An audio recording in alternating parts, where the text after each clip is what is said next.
esse assunto foi jogado para debaixo do tapete. Mas o assunto que envolve o Felca, não. E esse assunto que envolve essa possível regulamentação das redes, também não. Há um interesse do governo federal no tema, e há uma discussão, inclusive envolvendo o Geraldo Alckmin e o Fernando Haddad com o governo americano sobre ceder a regulamentação, ceder aos Estados Unidos na reclamação que eles têm sobre a regulamentação que foi tocada via STF. Ou seja, o STF regulamentou e estabeleceu uma série de absurdos e intervenções nas redes sociais. E aí, de alguma maneira, o governo precisaria ceder regulamentando isso, mandando, por exemplo, um projeto para o Congresso para normatizar esses assuntos e resolver essa questão das Big Tech, que são importantes de verdade para o Donald Trump.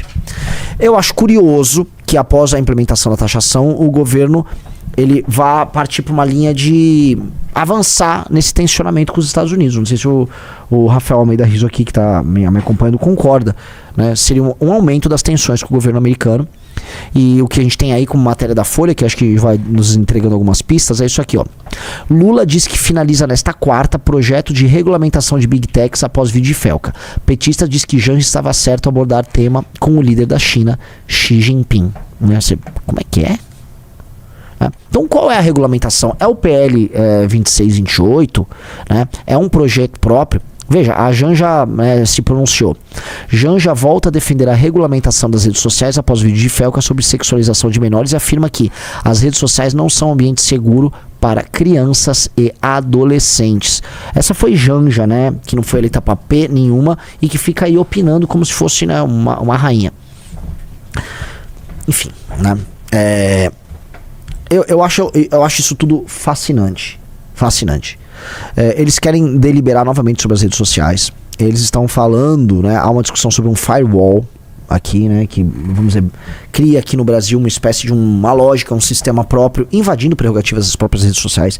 Naturalmente, isso contraria o interesse não só dessas empresas, mas dos Estados Unidos da América em si. E o que a gente passa a ter aqui é um clima um tanto quanto estranho e de ampla desconfiança. A esquerda usar a temática das crianças para regulamentar a rede social, veja, é de um cinismo atroz, né? E lá vou eu denunciar a hipocrisia da esquerda, porque é a mesma esquerda que acha natural, não só nas redes sociais, mas em paradas gays, em Netflix e televisão, fazerem propaganda trans. Então, para essas pessoas, para essas bizarrices, volto a colocar, para essas aberrações morais da esquerda brasileira, tá? Você tentar influenciar crianças, em geral gays, porque em geral são meninos homossexuais e meninas homossexuais que estão confusos com o próprio corpo, com a própria identidade. Tomar uma decisão corajosa, que seria fazer uma cirurgia ou um tratamento químico para mudar seu sexo, para eles isso é bacana. Para eles isso, nossa, né? E aí essas pessoas largam esse assunto de lado, também largam outros elementos de sexualização voltado para criança que eles sempre fecharam os olhos, e agora eles começam, não, né? Em nome das nossas crianças, que nós topamos inclusive que façam tratamentos com hormônios extremamente controversos, nós vamos regulamentar todas as redes. E aí você pode fazer uma série de coisas, porque é uma porta que você abre e com esta porta aberta você tem meios de ação ali dentro, tá? E aí você se sente com uma prerrogativa moral para andar com esses assuntos. Essa é a prerrogativa que eles têm. Uma prerrogativa de, se você for contra uma regulamentação, você é a favor da pedofilia, tá? Não é? Então, esse é um jogo em que eles ficam numa posição, né, aparentemente moral interessante. O Sleeping Giants, que quis tocar esse assunto, é um grupo que ele em si falava de criança trans e tem bandeirinha trans pra tudo. O Sleeping Giants é um grupo de, eu volto a tocar, as pessoas que trabalham no Sleeping Giants são aberrações morais, são demônios. Demônios, são pessoas que jogam o jogo mais sujo possível, atuam também com dinheiro gringo em nome de interesses que são alienígenas ao Brasil e ficam fingindo que estão combatendo alguma coisa que realmente não estão. Isso é merda. Então, vem aí algo que pode ser perigoso, só que a gente vai ter que juntar, né, todos os elementos oposições para enfrentar isso. E isso no momento em que a opinião pública está comprada com o vídeo do Felca. Então a pessoa fica com a visão turva. E esse é o problema. O vídeo dele traz uma denúncia que não é nova. Eu tô aqui há 2 anos falando de sexualização de menores em baile funk. As pessoas deram bola pro vídeo do Felca por algum motivo. Porque o que ele mostrou ali zilhões de outras pessoas mostram e comentam. Porra, o Tim Lopes, nos anos 90, foi morto pelo Comando Vermelho porque ele estava fazendo uma matéria que mostrava que jovens na periferia não são apenas sexualizadas, elas eram praticamente mantidas como escravas sexuais pelo tráfico de drogas. Nos anos 90. Então, isso tudo acontece. Isso tudo já era denunciado antes. Aconteceu agora das pessoas entrarem num... fale disso, meu Deus, esse vídeo mostrou... Mas ele não mostrou algo muito novo. E aí as pessoas, o público, que é influenciável, ele entra, né, nesse torpor, e aí ele, né, façam algo. Calma aí, façam o quê? Vamos lembrar, toda vez que o grande público, que a massa brasileira entra nessa paranoia, nessa loucura, sai merda. Me lembro da Revolução Caminhoneira, quando houve uma greve completamente picareta e estúpida de caminhoneiros, 2017, Riso? 2018. E quando a gente falou contra, a gente foi cancelado já na direita. Não, que absurdo MBL, né? Por quê? Porque chegou a ter 80% de apoio popular por uma greve que prejudicava as pessoas. Greve que foi resolvida basicamente com um acordo picareta do governo Temer com os caminhoneiros, né? Aumentando o subsídio daqui, ou seja, tirou grana da classe média otária que ficou orgulhosa com bandeira do Brasil, pegando fila pra abastecer o carro. Ai, estou aqui pegando fila pra abastecer o carro com a bandeira do Brasil, porque os caminhoneiros estão dando por mim.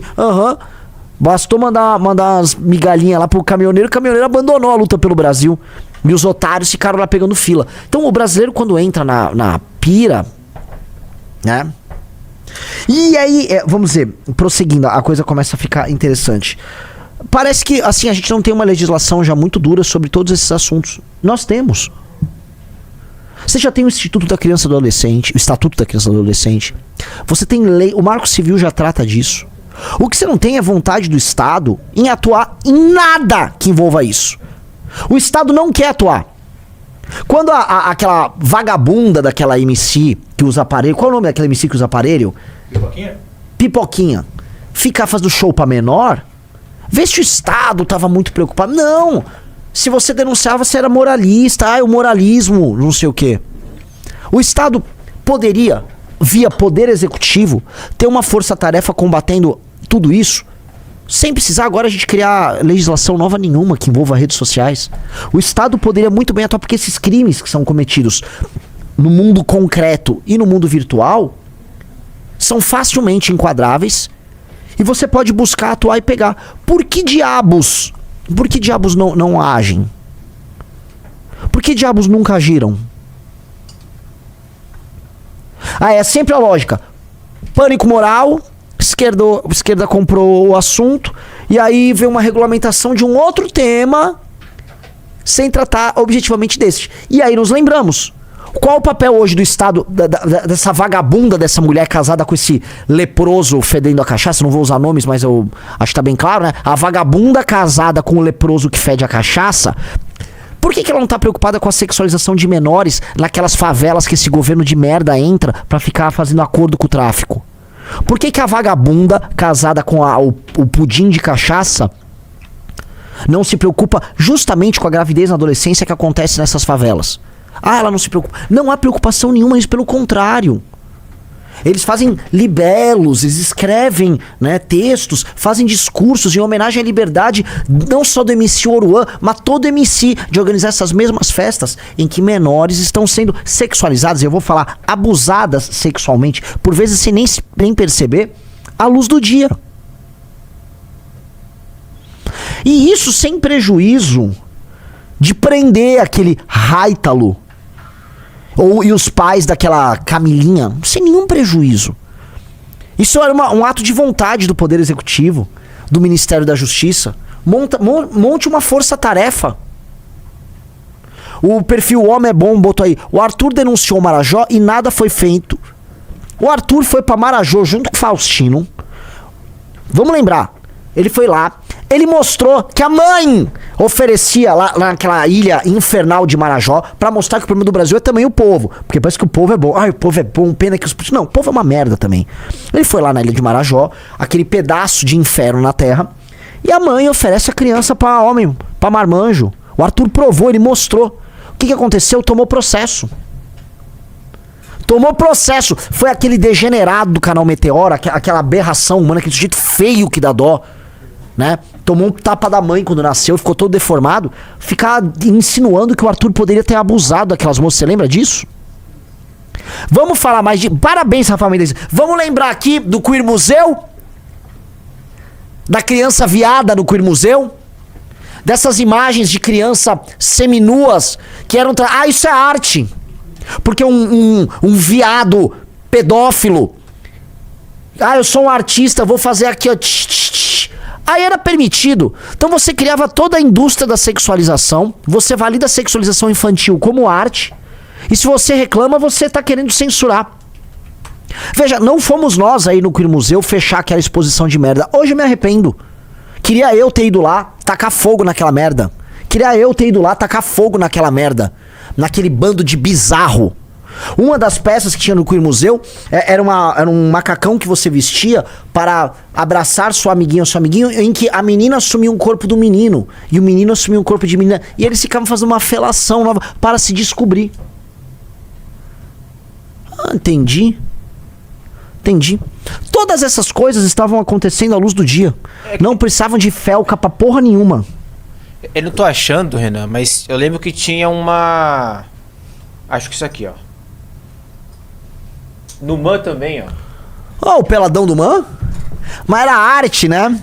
Porque como é sempre algum desculpa, eu usei a palavra com o pé errado. Um pedófilo, né? Com uma vocação artística. Não, tudo bem. O pessoal, não sei se o pessoal lembra, isso tudo que tá borrado aqui atrás desse homem pelado são crianças, tá?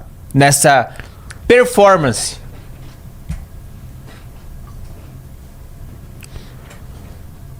E aí, eu olho assim, entendi. Agora o Estado tá preocupado. Agora a esquerda tá preocupada com criança? A esquerda não tá preocupada, nunca teve preocupada com criança. Nunca teve. O governo Bolsonaro, que era de direita, poderia ter feito mais sobre o assunto. Olha, cara, não há tema que o governo Bolsonaro não poderia ter feito mais. O governo Bolsonaro era tomado de picaretas e gente de inteligência média. Não é que é inteligência baixa, eram pessoas de inteligência média, né? E você não vai fazer grandes coisas com pessoas de inteligência média. Um dos problemas da democracia é que pessoas de todo tipo de inteligência elegem pessoas que elas se identificam. E em geral elas vão se identificar com alguém que tem uma linguagem similar, comportamento similar. E aí você vai acabar elegendo pessoas médias. E aí você vai botar em posições de poder pessoas médias. E pessoas médias vão fazer coisas médias em posições de poder. Isso quando éticas. Vamos prosseguir? Calma, cuidado. Vamos prosseguir? Eu não botei na tela ainda, tá? Eu sei, mas vamos prosseguir. Vamos lá. Tinha um padre que gostava de comer moleque. Não tinha? Tem um padre, tá vivo. Tem um padre que gosta de comer moleque. Esse padre tá comendo moleque há anos. Mas ele faz um importante trabalho no centro de uma cidade. E come moleque, é a recompensa. Ninguém é de ferro, né? Precisa comer uns moleque. Vai na Febem, come moleque. Aí o moleque denuncia, ele paga um negócio pro moleque. Vaza vídeo batendo punheta pra moleque. Aí fala que não é, depois vê que é. Mas vamos mudar de assunto, que ele gosta de morador de rua. A esquerda defende isso. No que isso é... Vou colocar aqui. No que isso é... Vamos dizer, no que o Haitalo com a sua bizarra Camilinha são piores do que isso. Há um deputado do PSOL de São Paulo, não vou citar nomes para não juntarem e me processarem, tá? Há um deputado do PSOL, tá? Que já se mobilizou lá em Brasília para não, vamos proteger nossas crianças, entendi. O mesmo deputado que quando vê um padre que gosta de fuder moleque, tira foto e atua, entendi.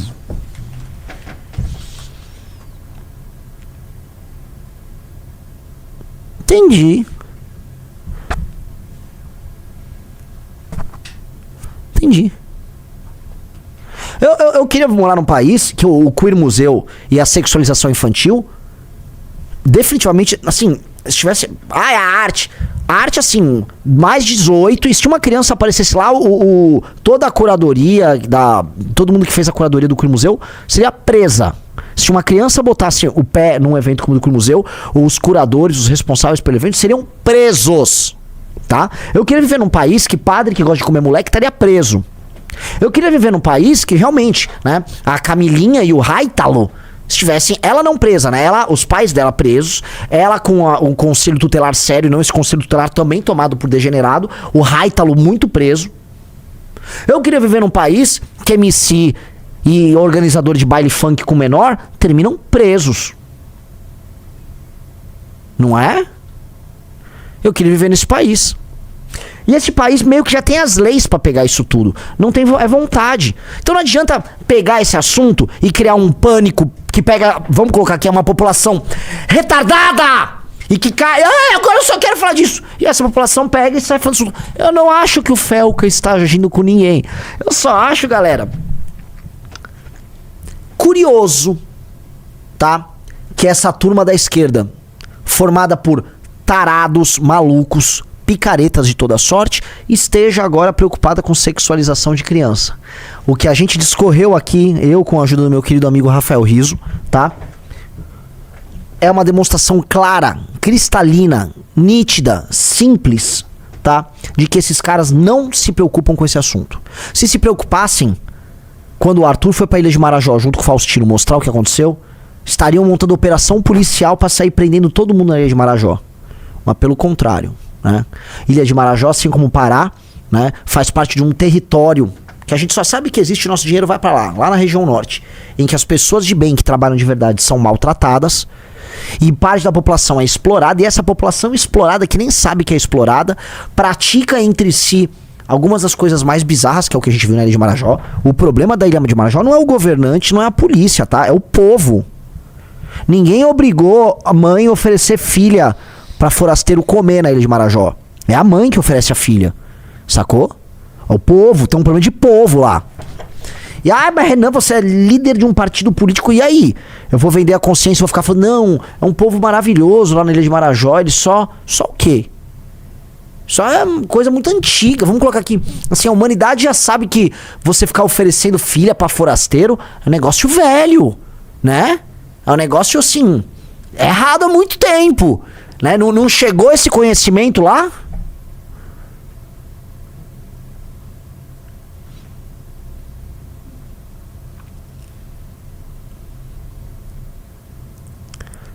Né? Então assim, não me incluam nessa massa de malandros que tá atrás dessa história. Nem incluam o Movimento Brasil Livre. Todos os governadores estaduais, presidente da República, Ministério da Justiça, o super poderoso STF, todos dispõem de meios, através da nossa legislação vigente, para fechar baile funk, acabar com a prostituição na Ilha de Marajó, para punir pedófilo de internet, para punir criador de conteúdo para rede social picareta. Todo mundo dispõe de meio. Operações policiais, fazer uso da Polícia Federal, todo mundo tem os meios de ação. Não faz porque não quer, não faz porque não acredita, e vamos botar aí, boa parte desses agentes políticos não fazem porque eles praticam isso na sua vida. Aí o que você tá falando, Renan? Não sou um QAnon teórico de conspiração, mas eu sei o que eu vi com a história de determinado padre. Eu sei o que eu vi quando eu vi que a imprensa tentou abafar a história. Eu sei o que eu vi quando eu vi, vamos dizer, setores do judiciário querendo abafar a história. Eu sei de tudo o que eu vi. Tá? Essa história toda é muito estranha. Muito estranha. Muito estranha.